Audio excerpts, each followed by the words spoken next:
just as a mother knows instantly if a child has, let's say, an illness or a disease, I think that I knew instantly that something was wrong. You couldn't hold her. You couldn't soothe her. I remember in the early days I couldn't read to her. She would not let me read to her. I couldn't engage with her. If you put a puzzle, I couldn't play with her. Imagine that you decide that you're going to rescue sort of a fox, or a wild animal, and your intent is to feed that animal and maybe provide it for some shelter, but it's just the reality that you can't cuddle a fox or get that close. And so the relationship only goes so far, and there's this sort of invisible barrier. And I couldn't close that up. It took me a very long time before I felt that what was wrong wasn't about me entirely. When I couldn't find my way to her, I had for a while become convinced that I was unworthy, that I couldn't parent, that I had made the mistake of a lifetime. I didn't have what it took to nurture a child.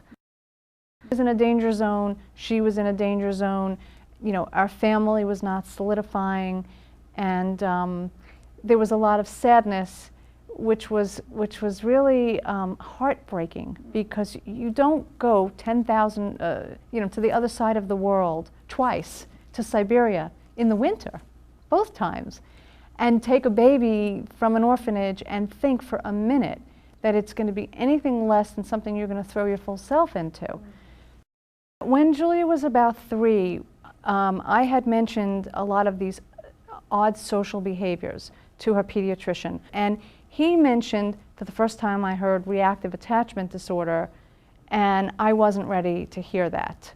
Well, as a journalist, I started to say, wait a minute, I'm going to find some objectivity. I'm going to look at this as starkly as I might do a story. It was what it took to send me to the internet, to send me to the library, to Barnes & Noble, and essentially our home became Operation Save Julia.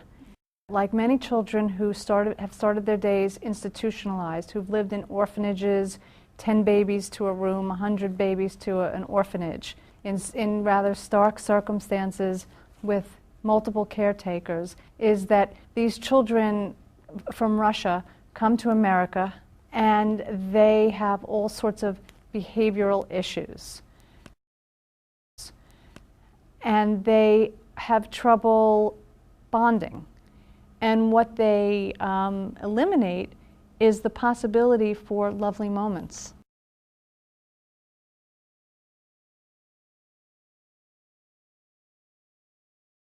An infant is separated from a parent instantaneously, left, abandoned, and they develop a sense that the world is not safe, that they can't, that there's not that one person, the mother, to trust, that who takes care of them is random, whether or not they get their needs met is arbitrary, and even though they are extremely young and they don't have the powers to reason, they develop almost a cynicism, a sense of a defense mechanism where they have a tough time trusting, and it interrupts their ability to attach to one person, and it sets up a wiring in the child where that child is oppositional and in resistance, and in fact is afraid to be loved. There have been 17 examples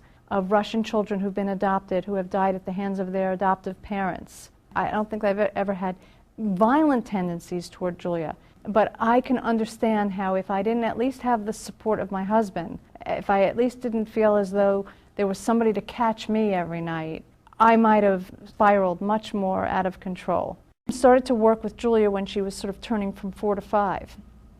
But it was about that time too that, she was developing verbal skills and the start of more intellectual ability. So we had the tool of dialogue, which we didn't previously have when she was a baby.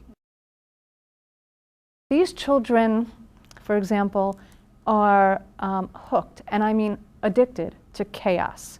They're only comfortable when there's chaos. So we both, by uniting and having a united front, we learned how to slash through her chaos, how to undermine it, had to seem indifferent to it. And there's a whole bunch of counterintuitive parenting advice that we gathered and used. And it was like our house became a war room where we were fighting a battle, but we were fighting it together. That's what turned it around. And little by little by little, Julia still has these inclinations in her wiring.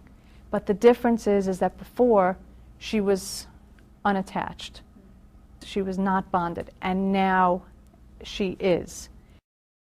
I can see that she has that she's a budding artist. She is incredibly talented in terms of expressing herself in, well, in visual media, but in particular in cartooning.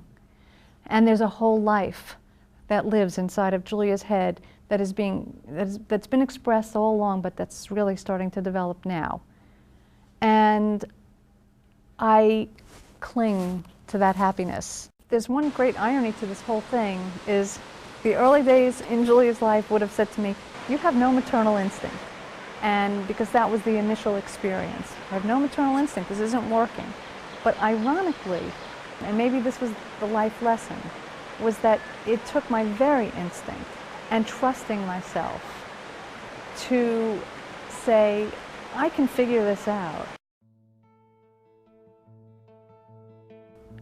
What I'm hoping is that my story is one of optimism, that even when you feel like you want to give up, you can never give up on a child. You can never give up on that possibility of getting that child to bond with you.